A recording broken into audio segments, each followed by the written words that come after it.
I work as a nurse in a hospital, although I can't reveal exactly where because of privacy reasons. Recently, a fairly popular celebrity came to be treated here, although I can't reveal who due to the aforementioned privacy reasons. Honestly, I was pretty surprised he was coming here. Not to shit talk my place of employment, but this place has a bit of a record of being really bad in caring for people. Not that I'm a bad nurse or anything, it's just that a lot of the surgeons seem to fuck up their job and not get fired for some reason. This made it all the more confusing to me that this celebrity came here for surgery to remove a late-stage brain tumour. Speaking of, my friend Patricia was a huge fan and really wanted to be the one assigned to him post-surgery. She was even thinking of asking him for an autograph, which seemed unprofessional to me. Anyway, he was flying in for treatment tomorrow, but my current job was to assist a surgeon with the surgery of a little boy who swallowed a bunch of his toy marbles. I was surprised they decided to opt for surgery though, because they were previously recommended to wait for him to pass them. It was me, the anesthesiologist, and the surgeon in the room. I was staying nearby to the site of the surgery, and everything seemed to be going well. Then, the surgeon slipped and cut the kid's stomach lining open. It was horrific. The smell of stomach acid almost made me vomit as it began to dissolve his intestines. Despite our best efforts, he was dead within 10 minutes. What disturbed me was how unfazed the surgeon was. After we failed to save him, the surgeon left to break the news to the parents almost immediately after. I thought I heard the anesthesiologist mumble something under her breath, but I couldn't understand clearly. It was something about food. My shift was over though, and I walked to the subway to grab some dinner then caught the bus home. I was pretty tired, so I watched some Netflix in bed until I fell asleep. That night I had a dream, or more accurately, a nightmare. I was in the hospital, and that kid was there in front of me. Only his whole body was hollow and his chest cavity was opened, and bloody. His eyes were gone too, but still, he stared at me, and the entire time he pointed straight down. I finally woke up. And with relief from being free of that dream and more guilt from the failed surgery, I started my day. I got to work and Patricia was fairly bubbly. She spent almost the whole morning talking my ear off about the celebrity. When he finally came in, she started freaking out and tried to walk up and talk to him. His bodyguards pushed her away though, and she returned to her duties dejectedly. Just before my lunch break, I was called into my supervisor's office. He said he had something very important for me to do, and that it needed to be done ASAP. He told me to go to the transplant center and get 10 hearts, then go to the basement. I was pretty confused and wanted to ask some questions, but he cut me off and yelled, "Either you can do this shit right now, or you can walk out and kiss your job goodbye." I was pretty pissed. He would fire me daring to ask a question, but the management would avoid firing the incompetent surgeons even though they should. I left in a huff to go collect the organs, and found them waiting in a case there already, with a note signed by the doctor that gave me access to a restricted room in the basement simply called Room 60. I didn't have the slightest clue what was in there, and marched onwards to the elevator and went down to the basement. I walked to Room 60 and showed the security guard my note. He looked me over and said, "Oh, this is your first time doing this, huh? I feel sorry for you. Try not to panic if you know what's good for you." He then unlocked the door, and I stepped in. Immediately I was hit with a smell I would describe as rotten eggs, pennies and a corpse. The ground was slick with something and it was dark in there too, with only one dim overhead light. The room was pretty big, and in the middle I saw some nondescript blob. Then I heard what sounded like a deep breath in, and the blob started moving. The thing, which I now started to realise was a body, was walking towards me with stumpy, fat legs. I screamed and tried to run away, but I slipped on the ground. As my face got smeared in it, I realised the stuff on the floor was blood, and as I turned onto my back, I was face to face with the thing. It looked like a very pale, morbidly obese man, although it was much taller and much fatter than any human could be. It had large curled horns, as well as no mouth. Instead, where its mouth should be, there was just a row of pitch black, pointy, needle-like teeth surrounding a hole. It paid me no heed, and reached out to pick up the box of organs. It opened the box, and ate all the hearts in handfuls, stuffing 3 at a time in its mouth. I was terrified and ran out the door, slamming it shut behind me. The security guard looked me in the eyes and put a reaffirming hand on my shoulder. He looked like he wanted to say something but couldn't. He told me that he would walk me out of the building, and that I could have the rest of the day off. Now I'm at home, still shaking and typing this up. I got a text from Patricia, and apparently the celebrity's surgery was a massive success. I'm wondering what I even do now. Is this the type of thing I can report? Would anyone believe me?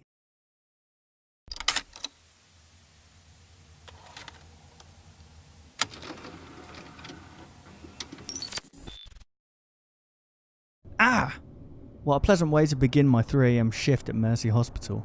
The first thing I did as I sat down was cut my finger. It was a paper cut, and despite working at one of the largest hospitals in the state, I couldn't find a single band-aid laying around. I sucked on my index finger like a vampire while I scrambled my desk for that band-aid. I found one. purple. I'm a hospital receptionist, and all that means is I greet visitors, make appointments, and look nice. Well, as nice as a 30-year-old man who hasn't slept in hours can look. That night, as we call it, it was just me and a few nurses on the floor. Other than that, it was ghost quiet, except for the heavy, heavy rain. I sat back on the cheap recliner chair all receptionists get the honour of using. While adjusting my band-aid, I listened to the television mounted on the corner of the ceiling as it broadcasted a seemingly important message. Authorities say the woman was last seen on Cedar Avenue. I looked up to see if the television was showing any images of this strange woman.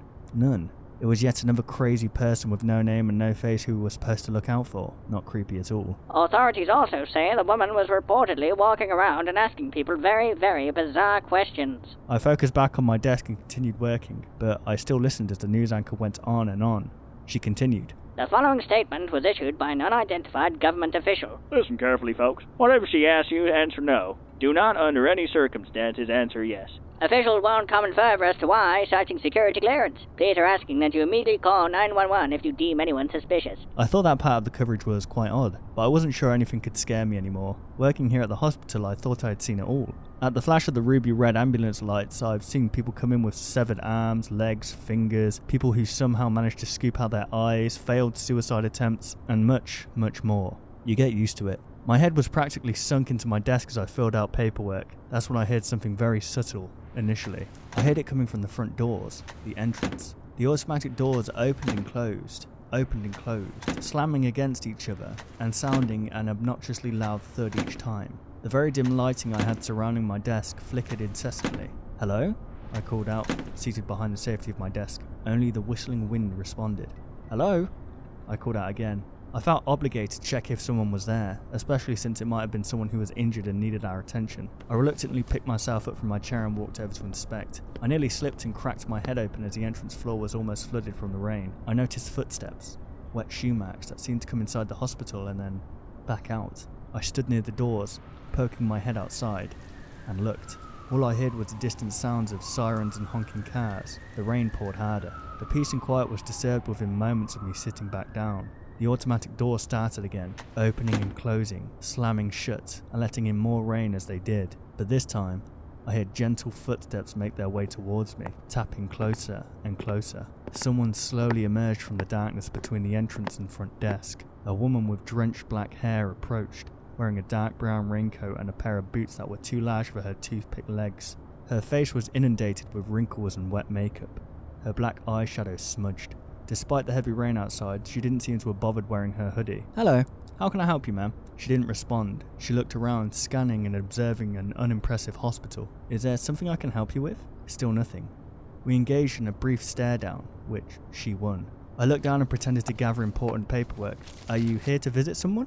Then finally, she responded, without talking. She simply nodded and then took a few steps forward, her hands hanging down her side. Her posture was unnatural, almost uncomfortable. Okay, for now I need you to sign here, then you'll have to wait a few hours for visiting time to begin, I said, pushing forward a sheet of paper and a pen. She raised her arm to sign and then abruptly stopped. She seemed startled by something on the desk. She looked at me, tilted her head and, with a smile that was as wide as her eyes, said, "Would you please move that for me?" I was confused at first, and then she pointed at it with her index finger, as drops of rainwater tapped against my desk while her arm hovered over it. I took the little crucifix we had at the front desk and put it in a drawer. The woman proceeded as if she was going to finally sign the paper and then stop before writing anything. She dropped the pen on the ground and stood there again, staring at me. She asked me a question. "Do you reject the Trinity?" I'm sorry, I replied. For a few more uncomfortable moments, the woman stood there, like an ancient statue. I had no idea what she meant by the question. Ma'am, who exactly are you here to see? Family? Friend?